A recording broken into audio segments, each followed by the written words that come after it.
The rain drummed against the hospital windows like an unrelenting clock, each drop reminding Amelia Rose of the time she didn't have.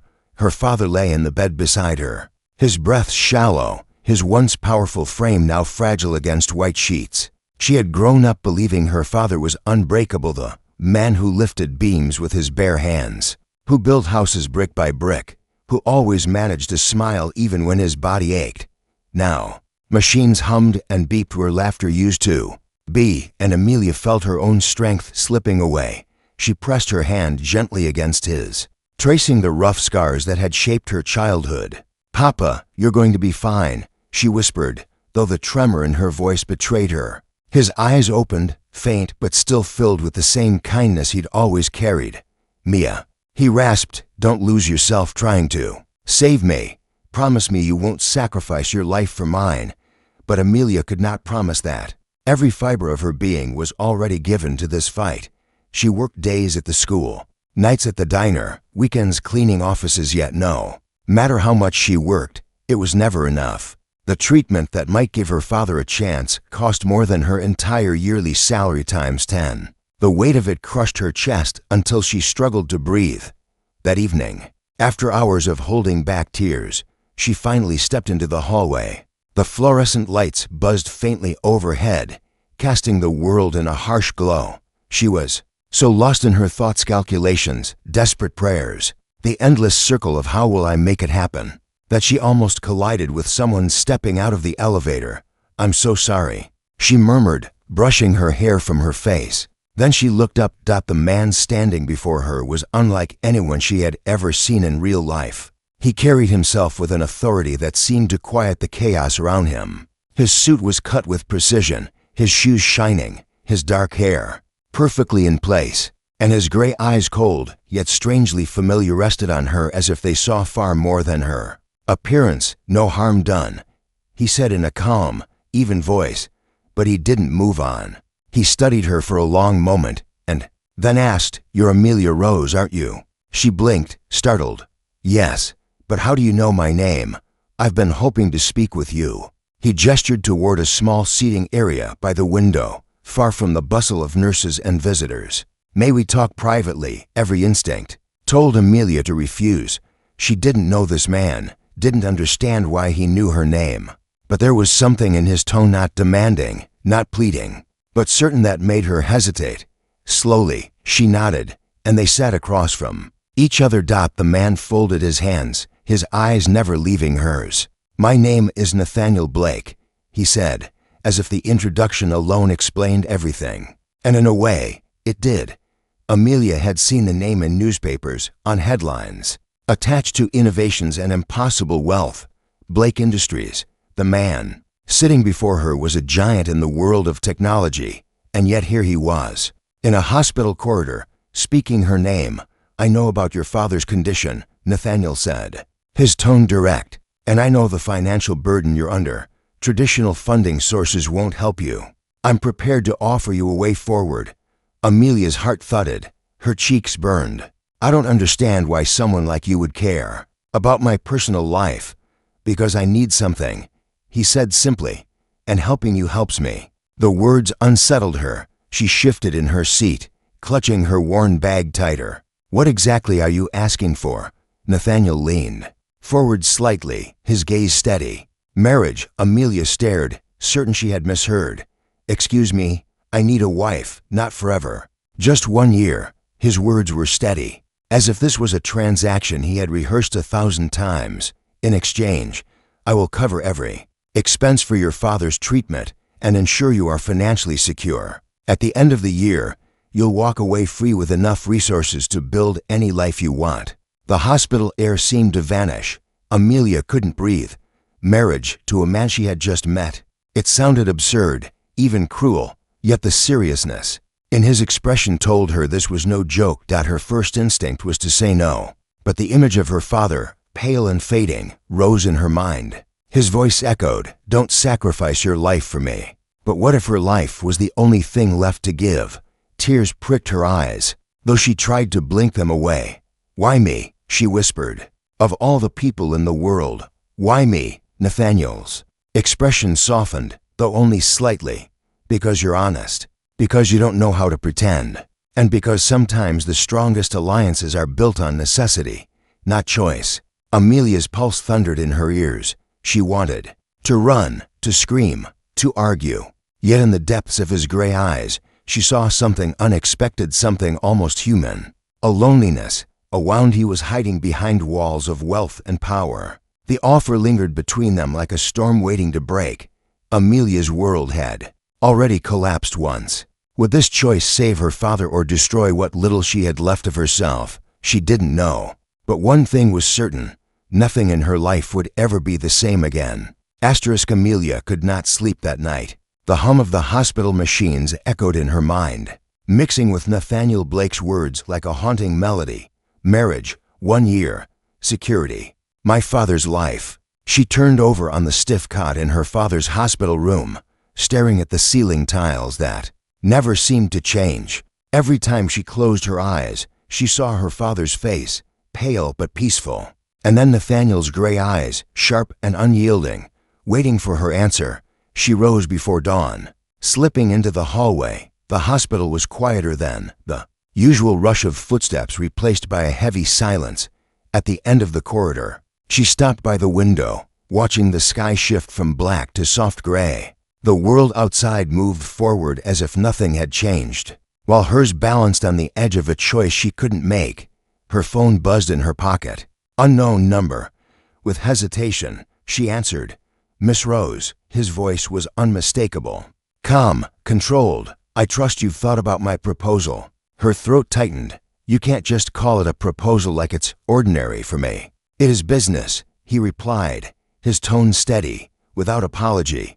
For you, it is survival. She pressed her hand against the glass, her reflection blurred in the early light. You don't understand. This isn't something I can just agree to overnight. Marriage is an arrangement. He cut in smoothly. A name, a role. I'm not asking for love, Miss Rose. I'm offering an exchange, and exchanges have deadlines. His words stung, not because they were cruel, but because they stripped away every illusion she wanted to cling to. Love, dreams, the kind of marriage her parents once shared before illness stole it all. She thought of her father's voice, weary but filled with love. Mia, don't sacrifice your life for me. But what if this wasn't a sacrifice? What if it was the only path left? When she returned to her father's room, the sight of him asleep, his chest rising unevenly, pierced her heart. She sat at his bedside and took his hand, whispering through the lump in her throat, Papa, what would you want me to do? How do I choose between my future and yours? The door opened quietly behind her. She turned, startled, to see Nathaniel standing there. He didn't belong in this place, not in his tailored suit and polished shoes. And yet, he stood with a strange respect, his expression unreadable. I didn't mean to intrude, he said, his voice softer than before, but I needed to see your father with my own eyes. Amelia frowned. Why? To decide if he's worth the cost. His jaw tightened, but he didn't flinch. Because I wanted to understand why you're hesitating. He stepped closer, his gaze resting briefly on her father before returning to her. You love him enough to give everything. That tells me you're the kind of woman I need. Her heart raced. You speak about me as if I'm a contract, not a person. For now, that's what I need you to be, he admitted. But don't mistake me, Amelia. I'm not a man who plays games. If you agree, your father's care begins tomorrow. If you refuse, his voice faded, not with threat, but with certainty. You already know what will happen. Amelia felt her knees weaken. The hospital room, with its soft beeping monitors and faded curtains, suddenly felt like a cage. And Nathaniel Blake held the only key dot. She wanted to hate him for that, wanted to call him heartless. But something in his gaze stopped her. Beneath the steel, there was something else, something hidden. Why? She asked suddenly. Why me? Out of everyone in this city, why would you choose me? For the first time, he looked unsettled. Just for a moment, his eyes flickered with a shadow she couldn't name. Then his mask returned. Because you won't lie to me, because you won't pretend, and because sometimes the people who have nothing left to lose are the ones who can be trusted most. Silence filled the room. Her father stirred faintly. his lips parting as if to speak, but no words came. Amelia brushed his hair back gently, her decision pressing heavier with every second. She looked at Nathaniel. If I agree, it will be for him, not for you, not for me. Do you understand that? I understand perfectly, he said, his voice like stone. But once you agree, Amelia, there is no turning back. Her chest tightened. She didn't answer right away, and Nathaniel didn't push. He simply waited, like a man who already knew time itself was on his side. When the door closed behind him, Amelia pressed her forehead against her father's hand, tears finally spilling free. She didn't know if she had the strength to say yes. She didn't know if she had the strength to say no. But she did know. One thing, her life was no longer hers alone to carry, and deep in her heart, though she would never admit it aloud, a single question whispered like a storm gathering on the horizon. What will happen to me once I step into his world? The car ride to Nathaniel Blake's estate felt like a dream Amelia could not wake from. The hospital walls, the endless smell of antiseptic, and the hollow beep of machines had been her world for so long. Now, she sat in the back of a sleek black vehicle, her worn bag clutched in her lap, while the city blurred past her window. She had said yes.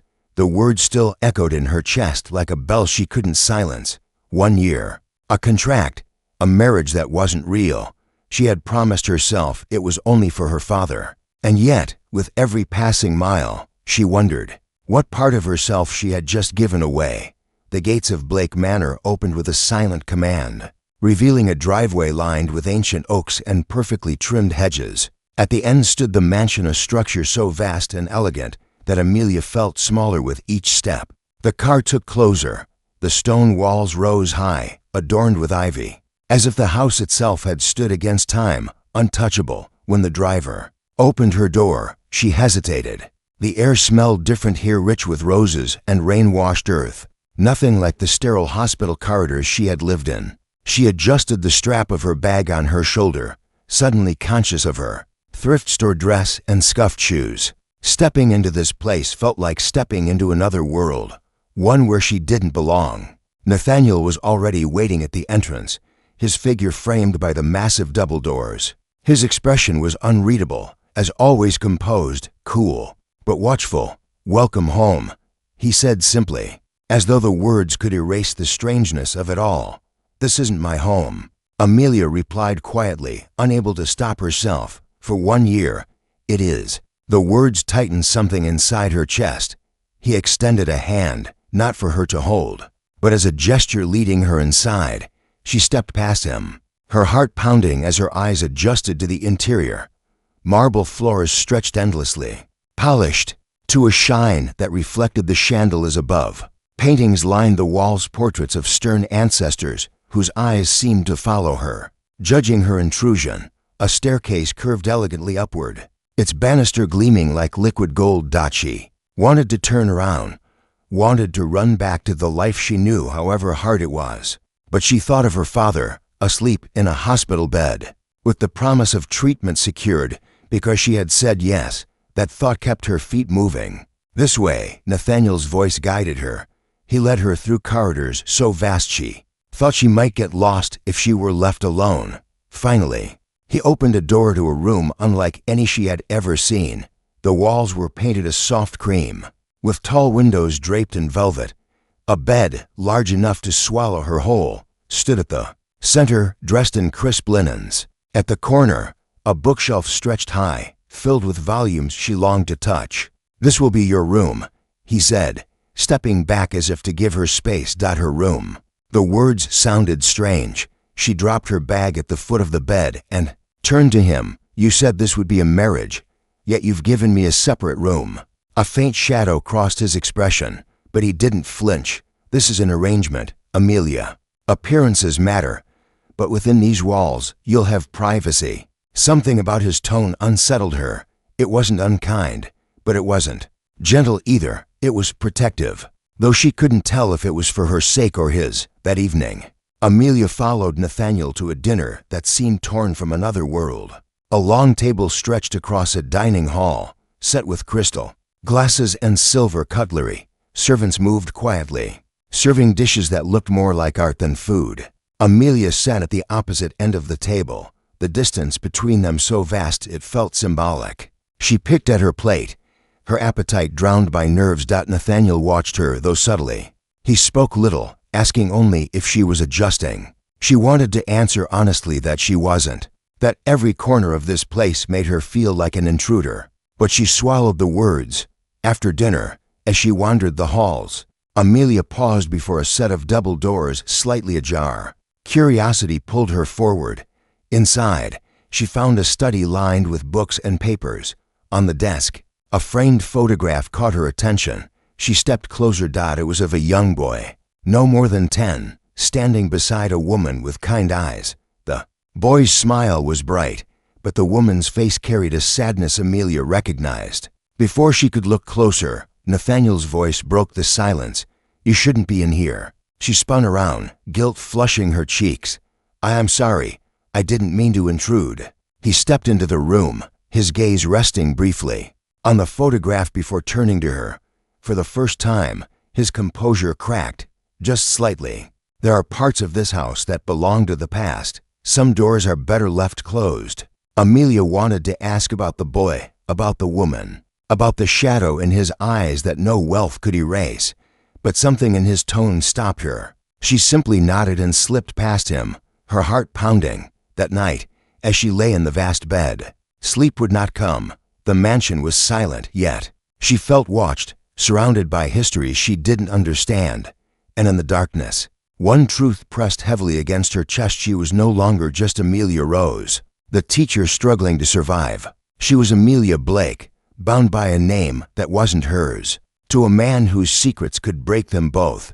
And somewhere deep inside, despite every vow she had made to herself, she felt the stirrings of a dangerous curiosity.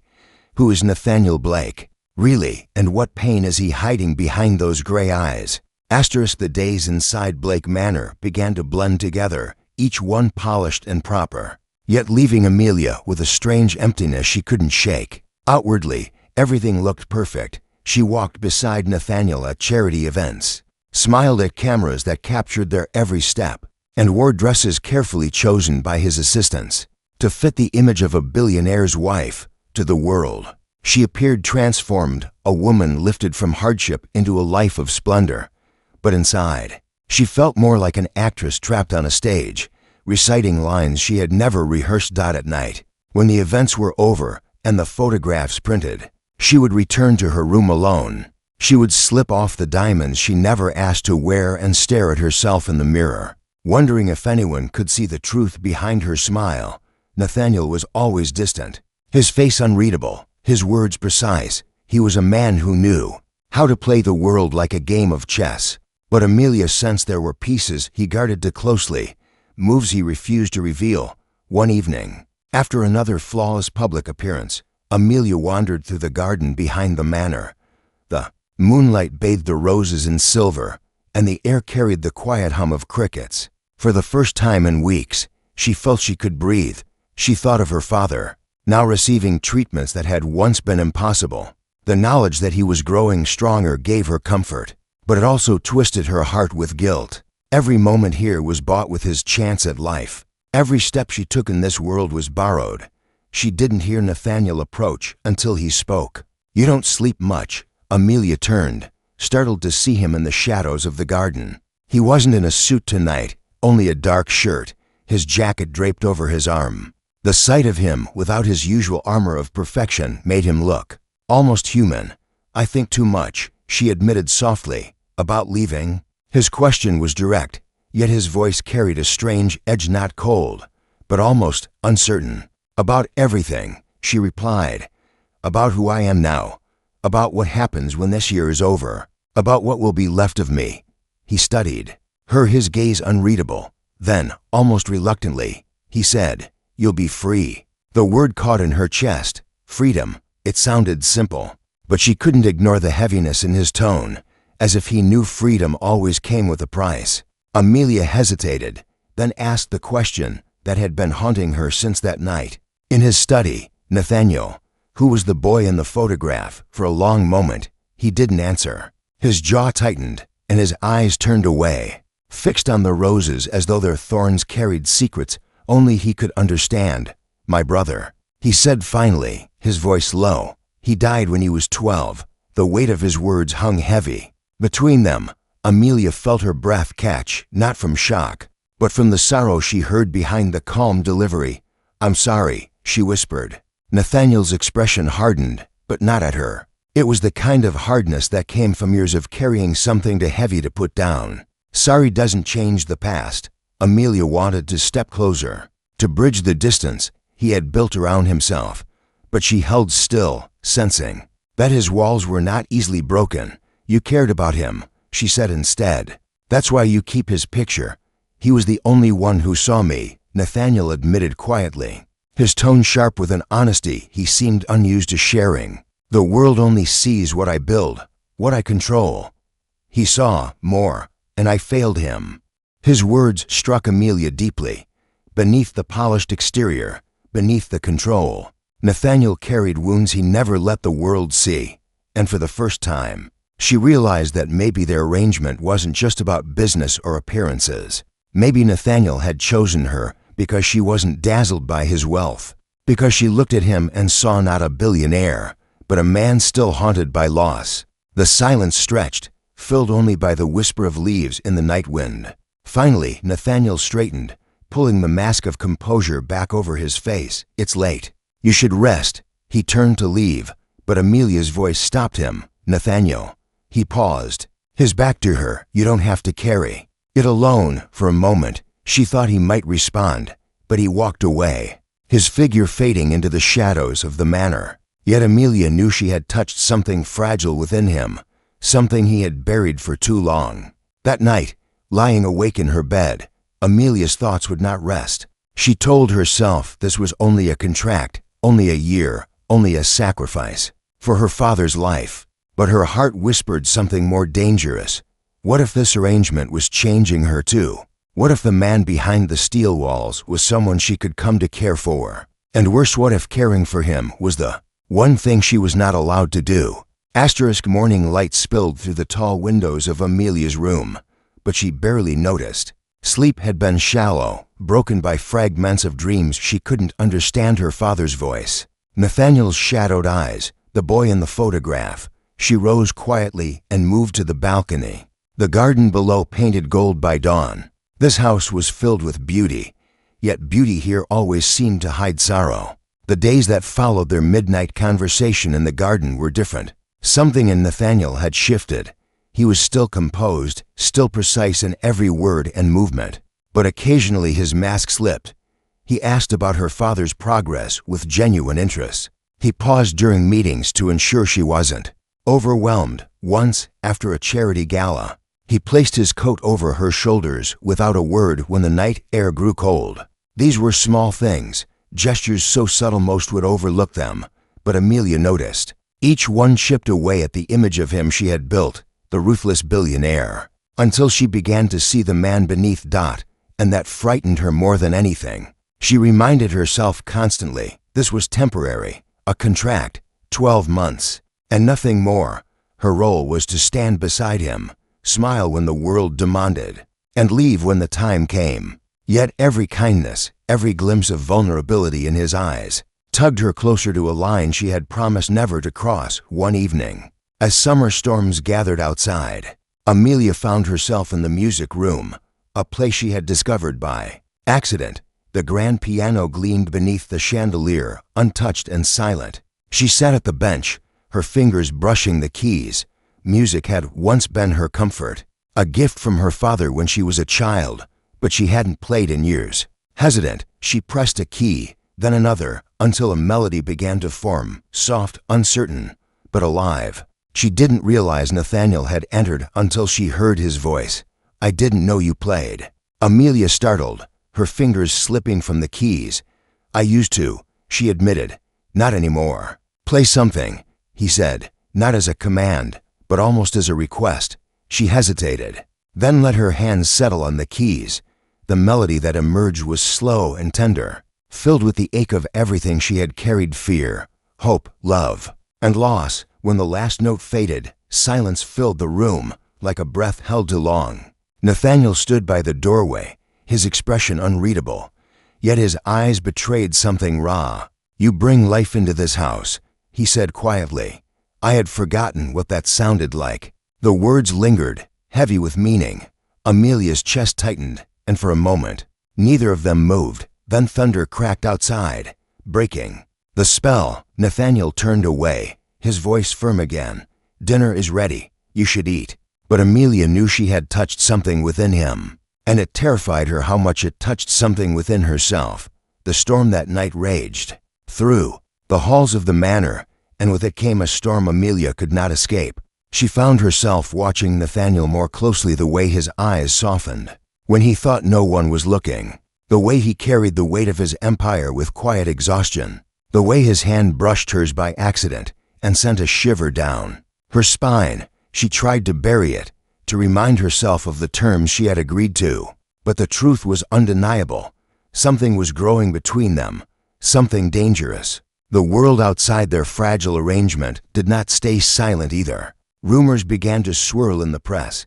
Headlines questioned her background, her sudden rise into Nathaniel Blake's life. Some called her a gold digger, others a mystery. Still others accused Nathaniel of hiding something behind the rushed marriage. Amelia read the articles in secret, each one a knife to her chest. She wanted to believe it didn't matter, but the weight of public judgment pressed heavily. One evening, she found Nathaniel in his study, staring at the reports scattered across his desk. His jaw was tight, his hand clenched around a glass of untouched scotch. "They won't stop," he said flatly. "They feed on weakness." Amelia stepped closer, her voice steady despite the fear twisting inside her. "Let them say what they want. I know why I'm here. You know why I'm here. That's all that matters." He looked at her then, truly looked at her, as though her words pierced through the noise of the world outside. "You're stronger than I expected," he said softly, "or just too stubborn to break." She replied with a faint smile. For the first time, Nathaniel smiled back, small, fleeting, but real, and in that moment, Amelia felt something shift, not just in him, in herself. Later that night, as rain tapped against the windows, she lay awake replaying that smile in her mind. She knew she was slipping into dangerous territory, that her heart was beginning to betray the rules of their agreement. Yet a part of her no longer cared, because in Nathaniel's rare smile, in his quiet moments of honesty, she saw not the man the world feared, but the man he was fighting to keep hidden. And the question that haunted her grew louder with every passing day. When the year ends, will I be able to walk away? Or will I already have given him the one thing I promised I never would, my heart? Autumn came with a sharpness in the air, a reminder that time was moving quickly, far quicker than Amelia wanted it to. The contract she had agreed to, the one year that had seemed endless, was slipping through her fingers like sand. Each day she spent in the manor drew her deeper into a life she was never meant to keep, and deeper into a man she was never meant to love. She told herself every morning that she could walk away, but every night she lay awake knowing it was already too late. Her heart had chosen long before her mind admitted it. Her father's health had improved. The treatments Nathaniel had promised were working, and Amelia often visited him at the hospital each time she walked through the door. Her father's smile grew stronger, his voice steadier. "You look different, Mia," he told her once, his eyes searching her face. "You look alive." She brushed it off, but she knew he saw what she was afraid to admit. But not everything around her was healing. Whispers of betrayal began to spread through Nathaniel's empire. A trusted partner accused him of corruption. Reporters swarmed the gates, desperate for scandal. Amelia read the headlines, each one twisting Nathaniel into a villain, each one trying to tear down everything he had built. And though she didn't know the full truth, she knew the man she saw in quiet moments, the one who carried scars no camera could capture, was not the monster they painted him to be. One evening, she found him in his study, the same room where secrets lingered in photographs and shadows. His hands pressed against the desk, papers scattered like fallen leaves. His eyes darker than she had ever seen them. "They're coming for me," he said without looking up. "Everything I've built, everything I've worked for, it will burn before the year is over." Amelia stepped forward, her heart racing. "Then let it burn. You're more than the empire you built, Nathaniel. They can't take who you are. He lifted his head, and for once, the steel in his gaze cracked. And who am I, Amelia? Tell me, who am I when the world strips everything else away? She wanted to answer. She wanted to tell him he was more than power, more than mistakes, more than the grief of a boy he couldn't save. But words failed her, so instead, she reached for his hand. For the first time, he didn't pull away. That night, storms rolled across the city, thunder rattling the windows of the manor. In the silence between the thunder, Nathaniel spoke of his past, of his brother, of the guilt that had never left him, of the empire he had built not out of ambition, but out of penance. Amelia listened, her heart breaking for the boy who had once been left behind, and the man who had spent his life trying to prove he could be enough. You don't have to fight alone anymore, she whispered. His eyes searched hers, and for once, they were not the eyes of a man who controlled the world. They were the eyes of someone who needed saving, and Amelia, despite every promise she had made to herself, knew she could never let him fight alone. But fate was not done testing them. Days later, a letter arrived at the hospital. Her father's condition had taken a sudden turn. The treatments were failing, his strength fading faster than before. Amelia's world cracked. She rushed to his side, holding his hand as the machines once again filled the silence. "My sweet girl," her father whispered, his voice weak but steady. "Don't cry. I've had a good life. I've seen you grow strong, stronger than I ever imagined. That's enough for me." Tears streamed down her cheeks. "No, Papa, you'll get better. You promised." He smiled faintly. "I promise to always be with you, and I will be, no matter what happens." Amelia stayed by his side through the night, and when dawn came, she knew her time with him was slipping away. She realized then that the contract she had agreed to, the life she had stepped into, had given her more than money. It had given her time, time she would not have had otherwise. When she returned to the manor, Nathaniel was waiting. His expression softened as he saw her grief, and for the first time, he pulled her into his arms. No words were spoken, no bargains, no contracts, just silence, and the unspoken truth that they needed each other more than either dared admit.